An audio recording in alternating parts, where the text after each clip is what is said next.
Hello बच्चों, आप सभी का हमारे इस YouTube channel exam point academy में आप सभी का हार्दिक स्वागत है। तो बच्चों, आज हम बात करेंगे कक्षा 10 के गणित के चैप्टर नंबर 1 जिसका नाम है वास्तविक संख्याएं। तो इसमें हम सबसे पहले चैप्टर नंबर 1 जिसका नाम है वास्तविक संख्या। तो वास्तविक संख्याओं के बारे में कक्षा 9 में हम लोग पढ़ चुके हैं कि वास्तविक संख्या किसे कहते हैं। एक बार फिर से मैं उसको रिपीट कर देना चाहता हूँ कि सबसे पहले इसमें समझ लो कि प्राकृतिक संख्या किसे कहते हैं। प्राकृतिक संख्या जिसे हम यन से डिनोट करते हैं, दर्शाते हैं।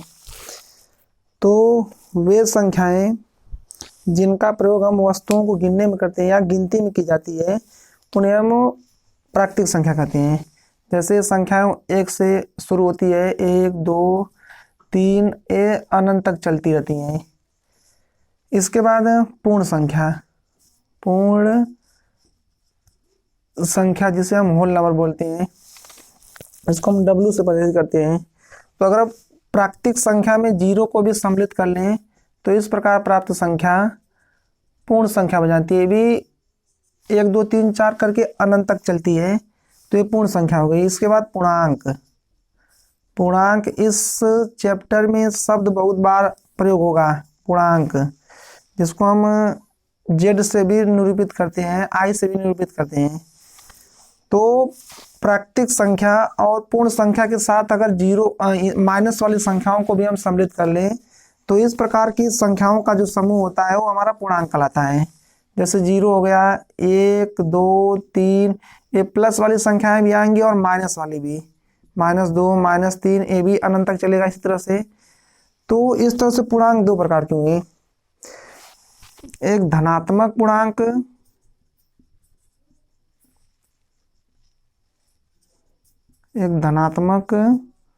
पूर्णांक और एक ऋणात्मक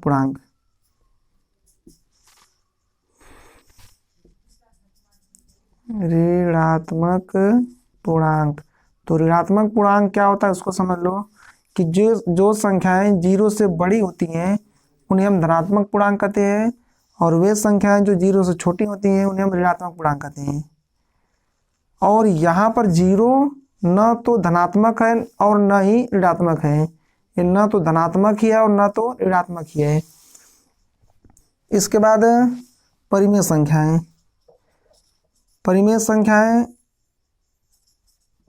संख्या जिन संख्याओं को आप P/Q के रूप में व्यक्त कर सकते हैं उन्हें हम परिमेय संख्या कहते हैं। जैसे यहाँ पर लिख दिया जाए 3/2 -5/7, ये बटे वाली संख्याएं जो होती हैं वो परिमेय संख्या होती है। माइनस अगर यहाँ पर 7 भी लिख जाए तब भी ये परिमेय संख्या है। दशमलव वाली संख्या लिख दी जाए तब भी ये परिमेय संख्या है। अगर यहाँ पर कोई ऋणात्मक वाली संख्या जैसे -3 लिख दिया तब ये क्या है, हमारी परिमेय संख्या है। इसके बाद अपरिमेय संख्या। तो जिन संख्याओं को हम P/Q के रूप में व्यक्त नहीं कर सकते हैं उन्हें हम अपरिमेय संख्या कहते हैं। जैसे करड़ी में 2, करड़ी में 5 और पाई, और इसके बाद 0.1 2 0 1 2 0 0 1 2, ये संख्याएं जो होती हैं ये रूट वाली संख्याएं, रूट में 2 रूट में 5 पाई, ये इस प्रकार की जो संख्याएं होती हैं वो अपरिमेय संख्या कहलाती हैं। इसके बारे में कक्षा 9 में भी आप लोगों को बताया गया है। तो यहाँ पर हमको इसमें पढ़ना है कि वास्तविक संख्याएं, तो ये जितने भी प्रकार की सभी संख्याएं हैं इसमें ले लो प्राकृतिक संख्या, पूर्ण संख्या, पूर्णांक, परिमेय और अपरिमेय, ये सभी संख्याएं जो होती हैं वो सभी संख्याएं कहलाती हैं वास्तविक संख्या। तो वास्तविक संख्या हम किन्हें कहते हैं कि जिन संख्याओं को हम संख्या रेखा पर प्रदर्शित कर सकते हैं उन्हें हम वास्तविक संख्या कहते हैं। और वास्तविक संख्याएं, ये सभी प्रकार की जो संख्याएं हैं वो सब वास्तविक संख्याएं हैं। तो यहाँ पर हम कक्षा 10 में क्या पढ़ने वाले हैं उसके बारे में हम डिस्कस करेंगे। तो इसमें सबसे पहला एक शब्द है यूक्लिड विभाजन प्रमेय का। तो यूक्लिड विभाजन प्रमेय का क्या है, इसको थोड़ा सा समझ लें। इसके नाम में ही कुछ छुपा है। जैसे यहाँ पर लिख दिया जाए यूक्लिड विभाजन प्रमेय, यूक्लिड विभाजन प्रमेय का। तो यहाँ पर देखें आप कि ये विभाजन शब्द लगा है, तो इससे ये पता चलता है कि कुछ विभाज्यता का नियम यहाँ पर काम करेगा। जैसे हम क्या ले लें कि मान लीजिए हमने 23 ले लिया, 23 एक पूर्णांक है और हम 23 में 5 से भाग दें तो जाहिर सी बात है भाग जाएगी 4 बार। यहाँ पर आएगा 20, शेषफल कितना बचेगा 3 और ये कट जाएगा।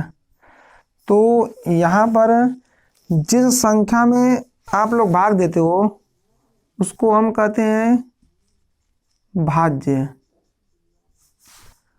और जिस संख्या से भाग देते हैं उसे हम कहते हैं भाजक, और भाग जितनी बार जाती है उसे हम कहते हैं भागफल, और भाग देने पर लास्ट में जो बचता है उसे हम कहते हैं शेष फल। तो इस तरह से अगर हमें क्या करना है कि ये 23 प्राप्त करना है, मतलब भाज्य हमको प्राप्त करना है, तो ये भाज्य हमको कैसे मिलेगा, तो कैसे मिलेगा, यहाँ पर हम क्या करें कि भाजक का गुणा भागफल में कर लें, भाजक का गुणा मतलब 5 का गुणा 4 में कर लें, और इस शेषफल को इसमें जोड़ दें। तो इस तरह से जो संख्या प्राप्त होगी वो हमारा भाज्य होगा। करके देख लेते हैं। 5 चौक का 20 हो जाएगा, प्लस में 3 और जोड़ेंगे तो 23 मिल जाएगा, और यही जो हमारा 23 है यही हमारा क्या है, भाज्य है। तो इस तरह से हम कह सकते हैं कि ये भाज्य बराबर जो होता है, किसी भी संख्या में भाग दें तो ये भाज्य बराबर हमको मिलेगा भाजक गुणे भागफल। अगर हमको किसी भी संख्या में भाग दे रहे हैं तो हम भाजक का गुणा भागफल में कर ले और उसमें शेषफल जोड़ दें, तो जो प्राप्त होगा वो हमारा भाज्य प्राप्त होगा। यही जो फार्मूला हम पढ़ते हैं, यही हमारा फार्मूला जो है भाज्य बराबर भाजक गुणे भागफल प्लस शेषफल, यही यूक्लिड विभाजन प्रमेय का है। तो इस तरह से यहाँ पर क्या है, किताब में कैसे लिखा है आप लोगों के, थोड़ा सा मैं उसको लिख के बता दे रहा हूँ कि मान लेंगे कि माना यदि दो संख्याएं a और b है, यदि इसमें a बड़ा है b से, तो हम क्या करें कि a में भाग दे, यदि हम क्या करें कि a में b से भाग देने पर भागफल q और शेष फल r प्राप्त हो, तब वही वाला सूत्र लगाएंगे, भाज्य बराबर भाजक गुणे भागफल प्लस शेषफल। तो इस तरह से a हमारा भाज्य है, a बराबर किससे भाग दे रहे हैं, b से, तो ये हो जाएगा भाज्य और भाजक गुणे भाग कितना बार गया है, q बार, तो भागफल q और शेष कितना बचा है, r। तो यही जो हम पढ़ते हैं, यही जो है यूक्लिड विभाजन प्रमेय का फार्मूला है, और इसी को सवालों को हल करने के लिए प्रयोग करने वाले हैं। तो यहाँ पर अगर आपसे कोई पूछे कि a क्या है, तो ये हमारा क्या भाज्य है, ये हमारा क्या है, भाज्य है।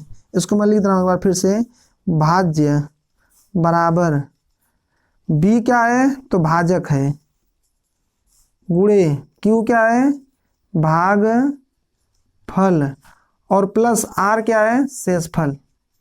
इसमें एक कंडीशन है, थोड़ा सा इसको देख लेते हैं कि यहाँ पर ये जो लिखा हमने a बराबर बी क्यू प्लस आर। इसमें r का जो मान है, इसमें r का जो मान है वो हमेशा 0 से बड़ा होगा या 0 के बराबर होगा। r जो शेषफल है, या तो किसी संख्या में भाग देते समय शेषफल 0 आएगा या तो वह 0 से बड़ा होगा। और r का मान हमेशा जो होता है भाजक से छोटा होता है।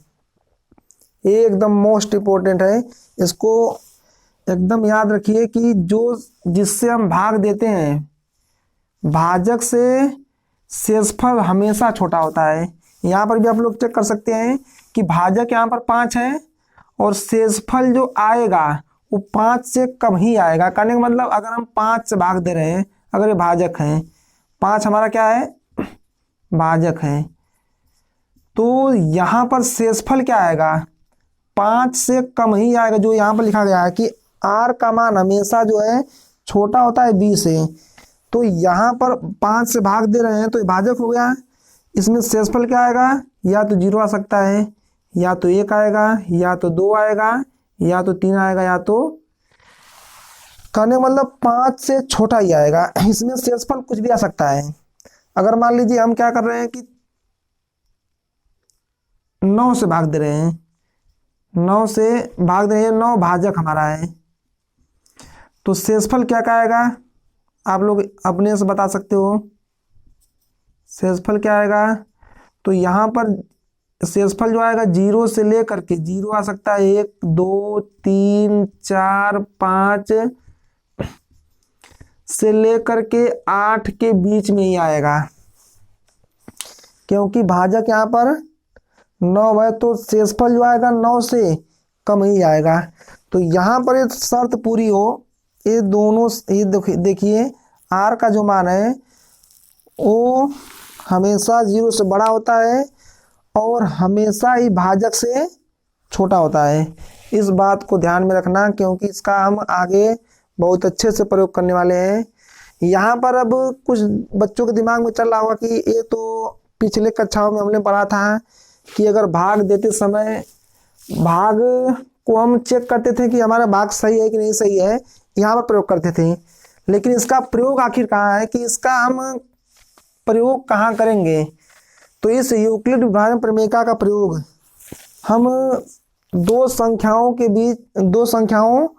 के बीच का हम मासा निकाल सकते हैं, 2 संख्याओं के बीच का मासा ज्ञात कर सकते हैं। और पूर्णांक कोई भी पूर्ण संख्या जो है, कोई भी पूर्णांक है वो किस रूप में है, वहां पर उसको जानने के लिए हम यूक्लिड विभाजन प्रमेयिका का प्रयोग करते हैं। तो आइए अब हम स्टार्ट करते हैं कि यूक्लिड विभाजन प्रमेयिका का 2 संख्याओं के बीच महत्तम समापवर्तक ज्ञात करने के लिए कैसे करते हैं। इसको यहाँ पर महत्तम समापवर्तक ज्ञात करने, थोड़ा सा मैं इसको मिटा दे रहा हूँ, इसको आप लोग नोट करके लिख लीजिए, एक काम आएगा आप लोगों के लिए। तो इसको मैं थोड़ा सा मिटा दे रहा हूँ अब।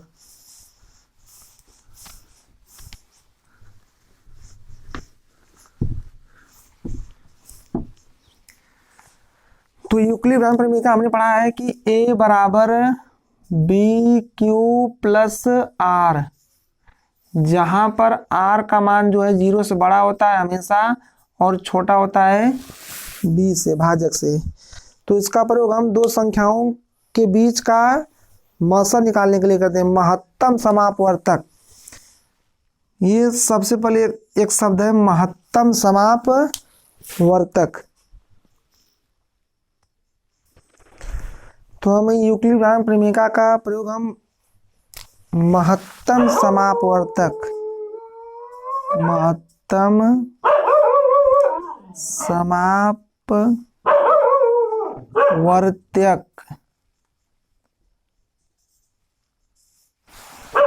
इसको हम शॉर्ट फॉर्म में पढ़ते हैं मासा या फिर HCF।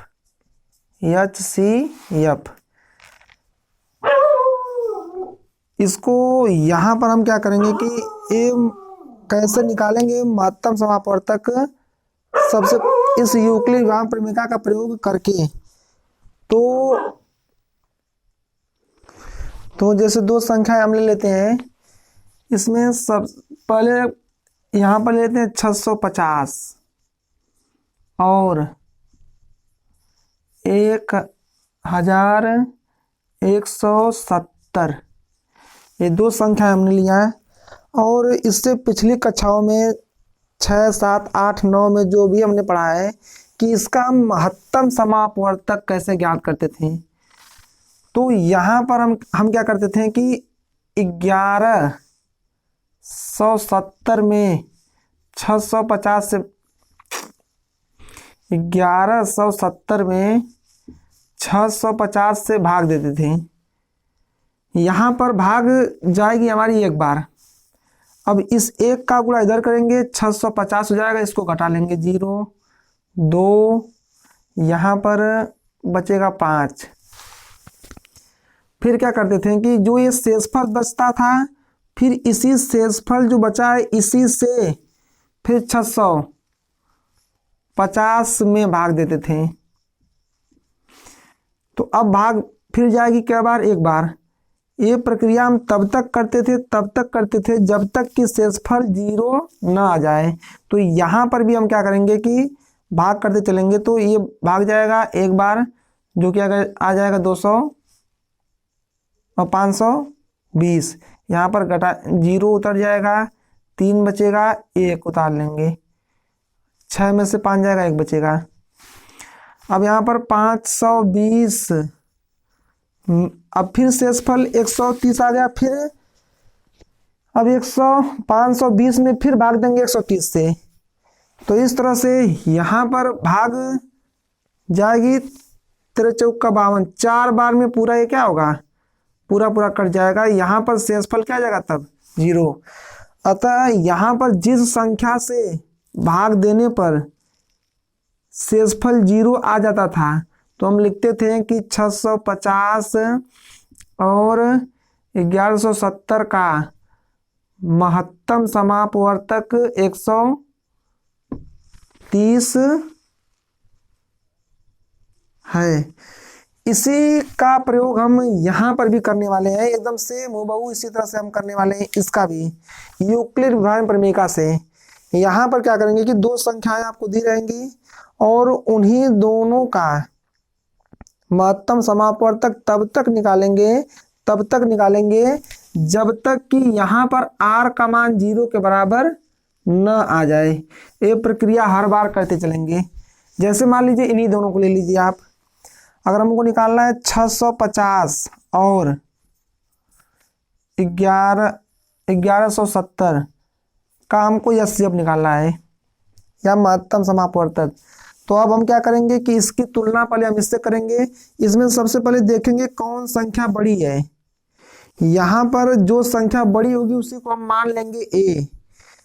तो 1170 जो है बड़ा है 650 से।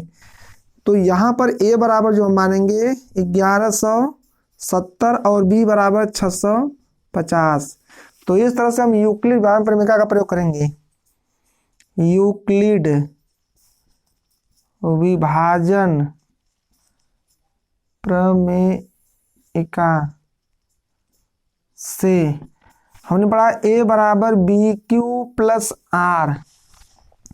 तो यहीं पर a का मान है 1170 बराबर b किससे भाग दे रहे हो 650।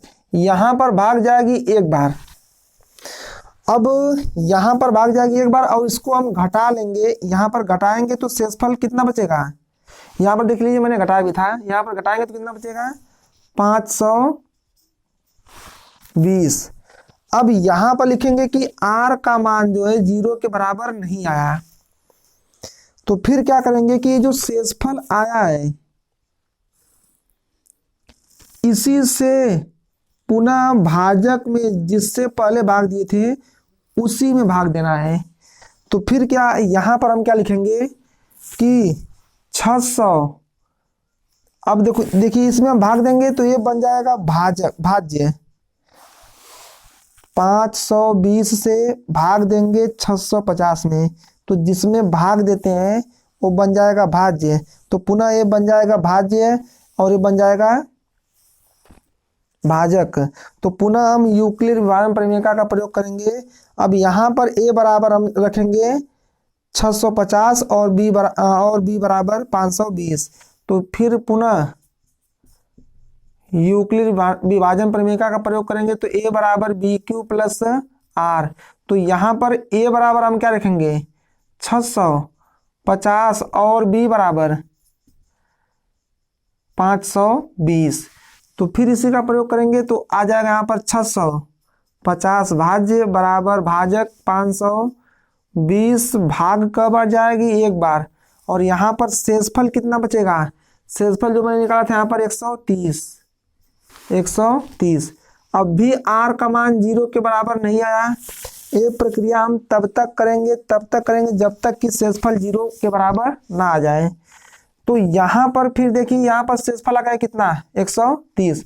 तो पुनः जो शेषफल आया उसी से भाग देंगे भाजक में, इसमें भाग देंगे। तो पुनः हम क्या करेंगे फिर यूक्लिड विभाजन प्रमेय का प्रयोग करेंगे। तो इसमें a बराबर हम रखेंगे 520 और b बराबर 130। तो इस तरह से फिर a बराबर बी क्यू प्लस आर।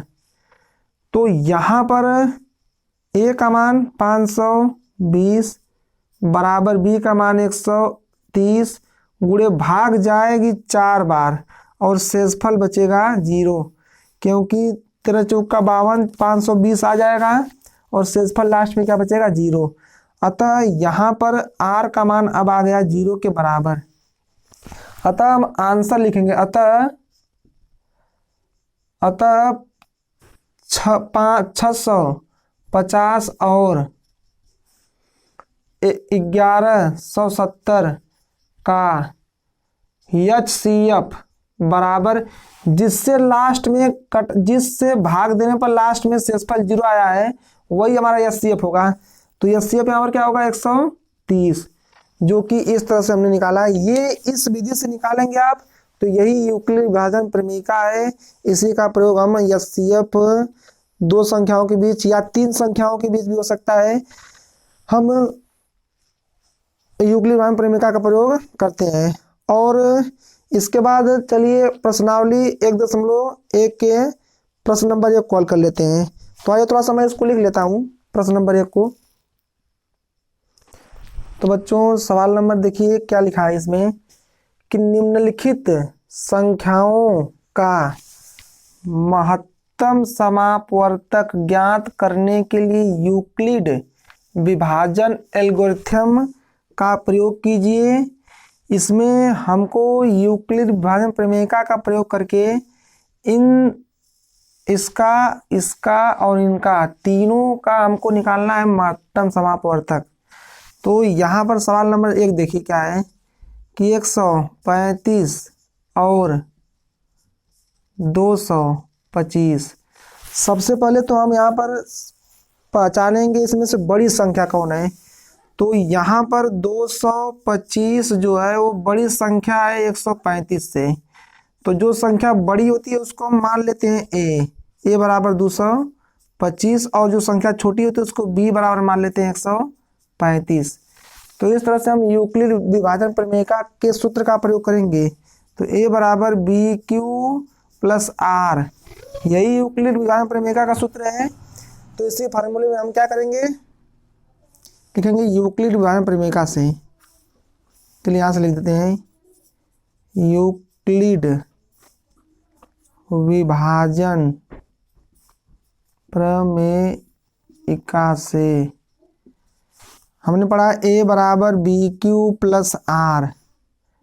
यहाँ पर क्या करेंगे कि यहाँ पर इसमें भाग देना इससे, इस a में भाग देना है b से। तो ये जो a है हमारा भाज्य है, b जो है भाजक है, q भागफल और r जो है शेषफल।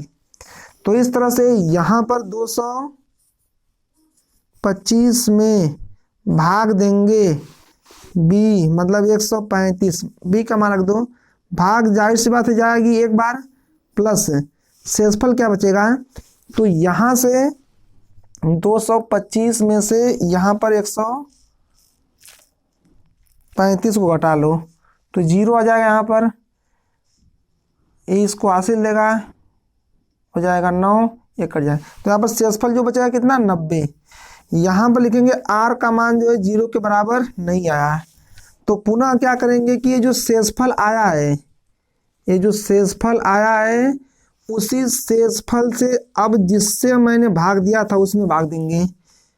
तो पुनः क्या करेंगे कि पुनः यूक्लिड विभाजन प्रमेय का प्रयोग करेंगे, तो इसमें हम भाग देंगे तो ये बनेगा हमारा भाज्य, और ये 90 से भाग देंगे तो ये बनेगा भाजक।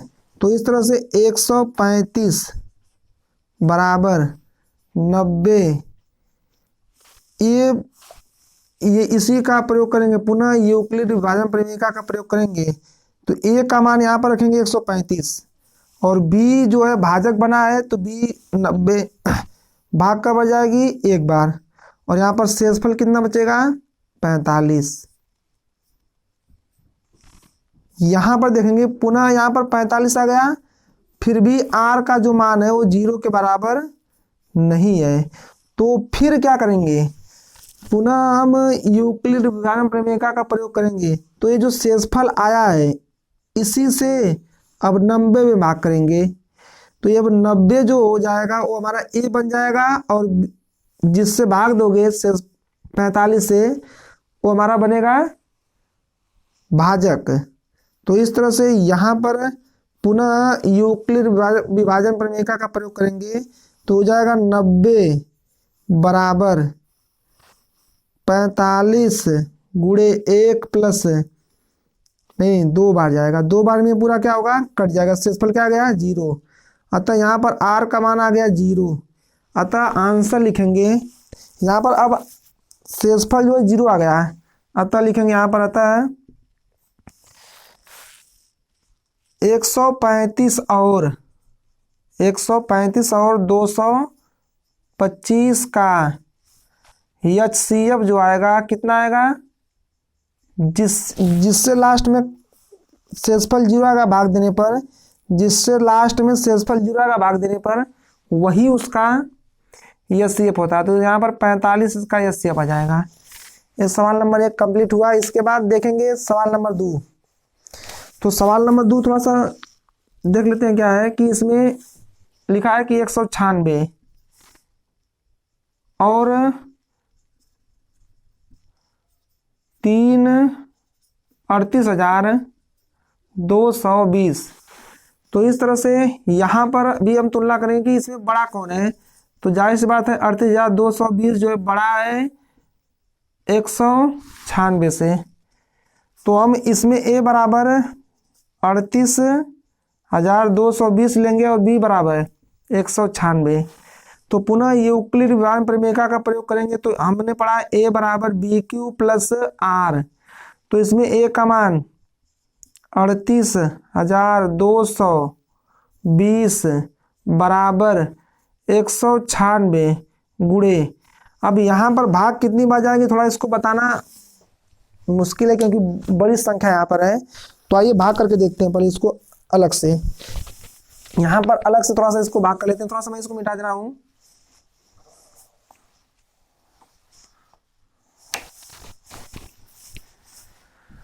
तो देखिए 38,220 इसको भाग देना है 196 से। भाग कितनी बार जाएगी बस वही पता करेंगे। तो भाग यहाँ पर पहले एक बार लेकर जाते हैं। तो 196 घटा लेंगे 6, यहाँ से लेगा 12 हो जाएगा, 12 में से 6 जाएगा 6, यहाँ पर 7 बचेगा, ये हासिल इसको देगा। यहाँ पर जाएगा 17, 17 में से 9 जाएगा 8, यहाँ पर बचेगा 2 में से 1 जाएगा 1 बचेगा, यहाँ पर 2 को हम उतार लेंगे। ये 100 या 1800 लगभग भाग जाएगी 9 बार।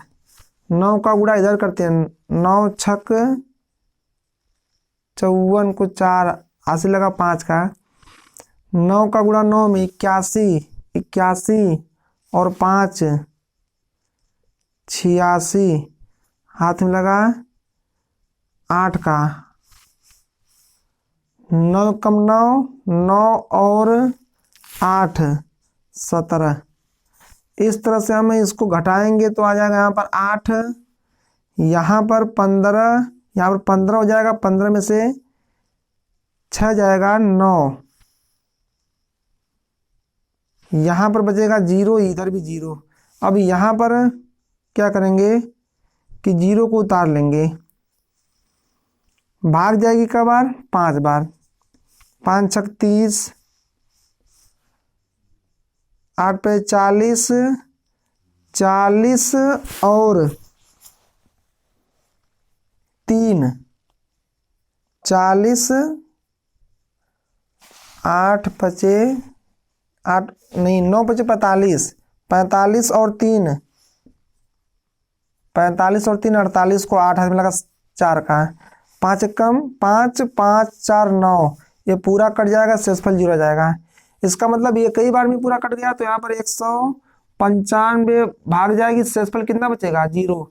यहाँ पर पहले बार में ही शेषफल 0 आ गया, अतः लिखेंगे यहाँ पर, अतः 196 और 38,220 का महत्तम समापवर्तक, वही जिससे भाग देने पर कटा है वही उसका महत्तम समापवर्तक हो जाएगा, तो 196 इसका महत्तम समापवर्तक हो जाएगा। इस तरह से यहाँ पर सवाल नंबर 2 कंप्लीट होता है। यहाँ पर तीसरा इसका पार्ट देख लेते हैं क्या है। तो 867 और 225, यहाँ पर ये तीसरा पार्ट है इसका, तो इसको भी सेम उसी तरह से करेंगे। इसमें सबसे पहले हम पहचानेंगे 867 जो है वो बड़ा है 225 से, तो इसमें a बराबर हम मानेंगे 867 और b बराबर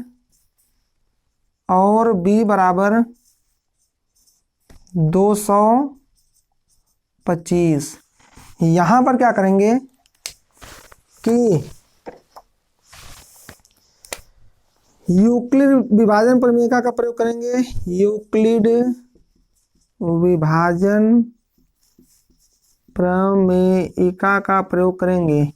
तो यहाँ पर a बराबर बी क्यू प्लस आर, यही यूक्लिड विभाजन प्रमेयिका है। a का मान 867 बराबर b का मान 225 गुणे, यहाँ पर भाग जाएगी कितनी बार पहले हम ये पता करेंगे। तो यहाँ पर इसको सिस्टमेटिक दिखने के लिए सबसे पहले हम क्या करेंगे कि सबसे पहले भाग कितनी बार जाएगी, इसको पता करने के लिए हम क्या कर लेते हैं कि पहले से ही भाग कर लेते हैं इसमें। तो देख लेते हैं यहाँ पर भाग कितनी बार जाएगी, तो करीब 3 बार जाएगी। 3 बार तो 3 का मल्टीप्लाई इधर करेंगे, 3 पचे 15, 3 दूना के 6, 6 7, 3 दूना के 6, तो 675 आ जाएगा। इसमें से इसको घटा लेंगे, 867 को घटाएंगे तो यहाँ 2 बचेगा, यहाँ 1 बचेगा और यहाँ पर 2 बचेगा। तो इस तरह से यहाँ पर क्या आएगा प्लस शेषफल 212, जो कि r का मान है वो 0 के बराबर नहीं है। तो अब क्या करेंगे, पुनः हम क्या करेंगे कि ये जो शेषफल आया है, इसी शेषफल से जो पहले हमने भाग दिया था उसी में भाग देंगे।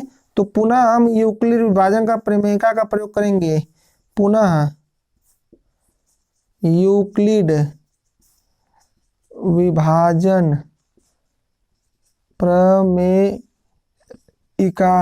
का प्रयोग करने पर, तो यहाँ पर भी हम यूक्लिड विभाजन का प्रमेयिका का प्रयोग करेंगे। तो अब इसमें भाग देंगे 212 से, तो इस तरह से 225 में भाग देंगे 212 से। यहाँ पर थोड़ा सा देखते हैं कैलकुलेशन सही हुआ कि नहीं हुआ है। 3 5 15, 6 1 7। ये थोड़ा सा घटाने में मिस्टेक हुआ है, इधर देख लीजिए थोड़ा सा। यहाँ पर क्या है कि 7 में से 2 बचेगा, यहाँ पर हासिल दे देगा इसको। 15 में से 7 जाएगा तो बचेगा 8, इधर बचेगा 1, तो यहाँ पर शेषफल बचेगा 182। 182 शेषफल बचेगा। अब 182 से भाग देंगे 220 में, तो भाग कितनी बार जाएगी? 1 बार। और शेषफल कितना बचेगा इसको हम इधर लिखेंगे। तो देख लेते हैं शेषफल कितना बचता है। थोड़ा सा देखते हैं इसमें शेषफल कितना बचेगा। यहाँ पर 225 है और 182 है, घटाएंगे 3, यहाँ पर हो जाएगा 12, 4 और 1 कट जाएगा 0, तो यहाँ पर शेषफल आ जाएगा 43। अब क्या करेंगे कि पुनः यहाँ भी r का मान 0 के बराबर नहीं आया, तो फिर ये जो शेषफल है 34 से भाग देंगे 182 में। तो इस तरह से यहाँ पर क्या करेंगे कि भाग देते समय ये पुनः यूक्लिड विभाजन प्रमेय का प्रयोग करेंगे। पुनः यूक्लिड थोड़ा सा ऊपर से लिखते हैं इसको, थोड़ा सा उसको मैं मिटा दूं, थोड़ा सा उसको इधर से मिटा देते हैं। तो इस तरह से यहाँ पर क्या करेंगे कि फिर पुनः यूक्लिड विभाजन प्रमेय का प्रयोग करेंगे। पुनः यूक्लिड विभाजन प्रमेय का प्रयोग करने पर, तो यहाँ पर ये बन जाएगा भाज्य, 182 बन जाएगा भाज्य और 43 भाजक। अब जो है कितनी बार भाग जाएगी, तो यहाँ पर लगभग 4 बार भाग जाएगी। प्लस देखते हैं क्या बचता है शेषफल, इसका गुणा इधर करेंगे तो 3 चौका 12, 16 17 और 182 को घटा लेंगे 0 1, तो यहाँ पर शेषफल कितना बचेगा? 10। अब क्या करेंगे कि यहाँ पर भी शेषफल जो है 0 के बराबर नहीं आया, पुनः क्या करेंगे 10 से भाग देंगे 43 में। तो पुनः यूक्लिड विभाजन प्रमेय का प्रयोग करने पर, ये लिख लेना आप लोग, पुनः यूक्लिड विभाजन प्रमेय का प्रयोग करेंगे तो 43 में 10 से भाग देंगे, भाग जाएगी 4 बार, शेषफल बचेगा 3। अब भी शेषफल जो है 0 के बराबर नहीं आया, तो फिर शेषफल जो 3 आया उससे भाग देंगे 10 में। तो इस तरह से यहाँ पर पुनः यूक्लिड विभाजन प्रमेय का प्रयोग करेंगे तो अब 10 में भाग देंगे 3 से और भाग जाएगी 3 बार, प्लस शेषफल बचेगा 1। अब भी r का मान 0 के बराबर नहीं आया, तो पुनः क्या करेंगे कि इस 1 से भाग देंगे 3 में, तो 3 में भाग देंगे 1 से, भाग जाएगी 3 बार, शेषफल बचेगा 0। अतः यहाँ पर क्या लिखेंगे, अतः 867 और 225 का महत्तम समापवर्तक जो आएगा वो किससे लास्ट में कटा है? लास्ट में जाकर के 1 से कटा है, तो इसका महत्तम समापवर्तक 1 होगा। थोड़ा सा लगता है सवाल मिस्टेक है, यहाँ पर कुछ गलतियां हो गई इसमें लेने में लगता है, थोड़ा देख लेते हैं क्या है। यहाँ पर 225 नहीं है, 255 है। यहाँ पर जो है कितना है? 255 है। तो चलो थोड़ा सा इसको, कोई बात नहीं है, इसमें ऐसे भी प्रश्नों को हम हल करते हैं।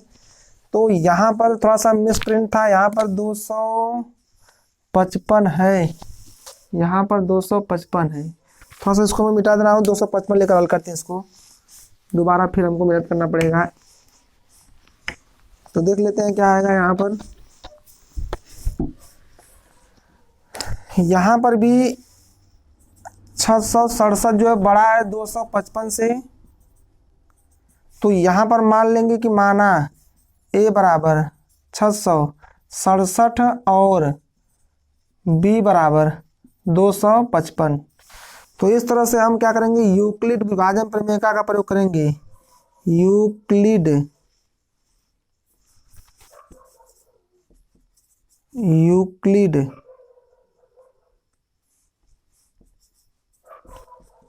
विभाजन प्रमेयिका से, तो हमने पढ़ा है a बराबर बी क्यू प्लस आर, यही यूक्लिड विभाजन प्रमेयिका है। यहाँ पर a की जो वैल्यू है 867 बराबर भाग किससे दे रहे हैं, 255 से।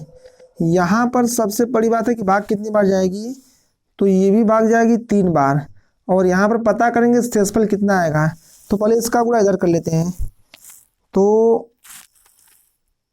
5 3 15, 5 3 15 16, 6 7, तो आ जाएगा 665 और 867 को घटा लेंगे 2 0 1, तो यहाँ पर शेषफल आ जाएगा 102। यहाँ पर लिखेंगे कि r का जो मान है वो 0 के बराबर नहीं आया, तो इस 100 जो 2 है उससे भाग देंगे 255 में। तो पुनः यूक्लिड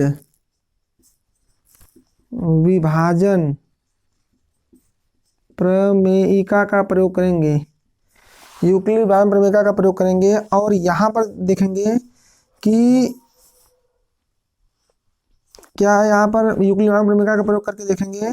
अब इससे भाग देंगे तो ये बनेगा हमारा भाजक और ये बन जाएगा भाज्य।